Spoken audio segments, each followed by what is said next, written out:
जय श्री राधे। आपके अपने YouTube चैनल कथा साहित्य में आपका स्वागत है। भगवान शिव की विभिन्न कथाओं का वर्णन शिव पुराण में मिलता है। शिव पुराण की कथाएं बहुत रोचक हैं। भगवान शिव के अनेक कथाओं में से एक कथा समुद्र मंथन की कथा भी है। चलिए इसका श्रवण करते हैं। एक बार की बात है, शिवजी के दर्शनों के लिए दुर्वासा ऋषि अपने शिष्यों के साथ कैलाश जा रहे थे। मार्ग में उन्हें देवराज इंद्र मिले। इंद्र ने दुर्वासा ऋषि और उनके शिष्यों को भक्ति पूर्वक प्रणाम किया। तब दुर्वासा ऋषि ने इंद्र को आशीर्वाद देकर विष्णु भगवान का पराजात पुष्प प्रदान किया। इंद्रासन के गर्भ में चूर इंद्र ने उस पुष्प को अपने ऐरावत हाथी के मस्तक पर रख दिया।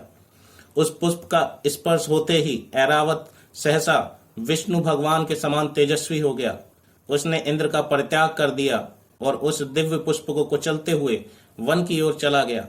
इंद्र द्वारा भगवान विष्णु के पुष्प का तिरस्कार होते देखकर ऋषि दुर्वासा के क्रोध की सीमा न रही। उन्होंने देवराज इंद्र को श्री लक्ष्मी से हीन हो जाने का श्राप दिया। दुर्वासा मुनि के श्राप के फलस्वरूप लक्ष्मी उसी क्षण स्वर्गलोक को छोड़कर अदृश्य हो गईं। लक्ष्मी के चले जाने से इंद्र आदि देवता निर्बल और श्रीहीन हो गए। उनका वैभव लुप्त हो गया। इंद्र को बलहीन जानकर दैत्यों ने स्वर्ग पर आक्रमण कर दिया और देवगण पराजित करके स्वर्ग राज्य पर अपना परचम फैला दिया। तब इंद्र देवगुरु बृहस्पति और अन्य देवताओं के साथ ब्रह्मा की सभा में उपस्थित हुए। तब ब्रह्मा जी बोले, देवेंद्र, भगवान विष्णु के भोग रूपी पुष्प का अपमान करने के कारण रुष्ट होकर भगवती लक्ष्मी तुम्हारे पास से चली गई हैं। उन्हें पुनः प्रसन्न करने के लिए तुम भगवान नारायण की कृपा दृष्टि प्राप्त करो। उनके आशीर्वाद से तुम्हारा खोया वैभव पुनः मिल जाएगा। इस प्रकार ब्रह्मा जी ने इंद्र को आश्वस्त किया और उन्हें लेकर भगवान विष्णु की शरण में पहुंचे। वहां परब्रह्म भगवान विष्णु भगवती लक्ष्मी के साथ विराजमान थे।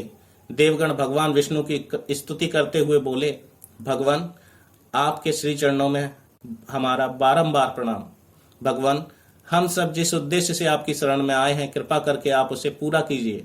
दुर्वासा ऋषि के शाप के कारण माता लक्ष्मी हमसे रूठ गई हैं और दैत्यों ने हमें पराजित कर स्वर्ग पर अधिकार कर लिया है। हम आपकी शरण में हैं, हमारी रक्षा कीजिए। भगवान विष्णु त्रिकालदर्शी हैं, पल भर में ही देवताओं के मन की बात जान गए। तब वे देवगणों से बोले, मेरी बात ध्यान पूर्वक सुनो, क्योंकि केवल यही तुम्हारे कल्याण का उपाय है। दैत्यों पर इस समय काल की विशेष कृपा दृष्टि है, इसलिए जब तक तुम्हारे उत्कर्ष और दैत्यों के पतन का समय नहीं आता, तब तक तुमको उनसे संधि कर लेनी चाहिए। क्षीर सागर के गर्भ में अनेक दिव्य पदार्थ के साथ साथ अमृत भी छिपा है। उसे पीने वालों के सामने मृत्यु भी पराजित हो जाती है। इसके लिए तुम्हें समुद्र मंथन करना होगा। यह कार्य अत्यंत दुष्कर है, अतः इस कार्य में दैत्यों से सहायता लो। कूटनीति भी यही कहती है कि आवश्यकता पड़ने पर शत्रुओं को भी मित्र बना लेना चाहिए। तत्पश्चात अमृत पीकर अमर हो जाओ, तब दुष्ट दैत्य भी तुम्हारा अहित नहीं कर सकेंगे। देवगण वे जो शर्त रखें उसे आप स्वीकार कर लें। यह बात याद रखें कि शांति के साथ सभी कार्य बन जाते हैं, क्रोध करने से कुछ नहीं होता। भगवान विष्णु के परामर्श के अनुसार इंद्राणी देवगण दैत्यराज बलि के पास संधि का प्रस्ताव लेकर गए और उन्हें अमृत के बारे में बताकर समुद्र मंथन के लिए तैयार कर लिया। समुद्र मंथन के लिए समुद्र में मंदराचल पर्वत को स्थापित कर वासुकी नाग की रस्सी बनाई गई। तत्पश्चात दोनों पक्ष अमृत प्राप्ति के लिए समुद्र मंथन करने लगे। अमृत पाने की इच्छा से सभी बड़े जोश और वेग से मंथन कर रहे थे। सहसा तभी समुद्र से कालकूट नामक भयंकर विष निकला। उस विष की अग्नि से दसों दिशाएं जलने लगी। समस्त प्राणियों में हाहाकार मच गया। उस विष की ज्वाला से सभी देवता तथा दैत्य जलने लगे और उनकी कांति फीकी पड़ने लगी। इस पर सभी ने मिलकर भगवान शंकर की प्रार्थना की, उनकी स्तुति की। उनकी प्रार्थना पर महादेव जी ने उस विष को हथेली पर रखकर उसे पी लिया, किंतु उसे कंठ से नीचे नहीं उतरने दिया। उस कालकूट विष के प्रभाव से शिव जी के कंठ को नीला पड़ गया, इसलिए महादेव जी को नीलकंठ भी कहते हैं। उनकी हथेली से थोड़ा सा विष पृथ्वी पर भी टपक गया था, जिसे सांप, बिच्छू आदि विषैले जंतुओं ने ग्रहण कर लिया था। विष को शंकर भगवान के द्वारा पान कर लेने के पश्चात फिर समुद्र मंथन प्रारंभ हुआ। दूसरा रत्न कामधेनु गाय निकली जिसे ऋषियों ने रख लिया। फिर उच्चैश्रवा घोड़ा निकला जिसे दैत्यराज बलि ने रख लिया।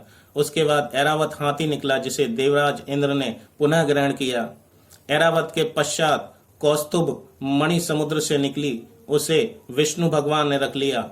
फिर कल्पद्रुम निकला और रंभा नामक अप्सरा निकली, इन दोनों को देवलोक में रख लिया गया।